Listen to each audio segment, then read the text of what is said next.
In a friendly village there lived a boy named Tom. His days were filled with adventures in the fields, splashing in the nearby creek, chasing butterflies and climbing trees. Tom was known for his kindness, always ready to help with a cheerful smile. One day, disaster struck the village as the prized festival banner tore in the wind. The villagers were sad, thinking the festival wouldn't be the same without it. Tom, with his big heart, decided to help. He gathered colorful scraps and borrowed his grandma's sewing kit. Day and night he worked, weaving tales of the village into a new banner. It sparkled with vibrant colors, telling stories of unity and joy. On the festival day, the villagers were amazed by Tom's creation. It fluttered in the breeze, dazzling in the sunlight.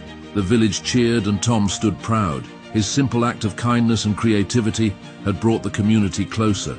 Tom became a hero, not for big feats, but for his kindness and creativity. He showed that even a little bit of both can make a village and the world a brighter place.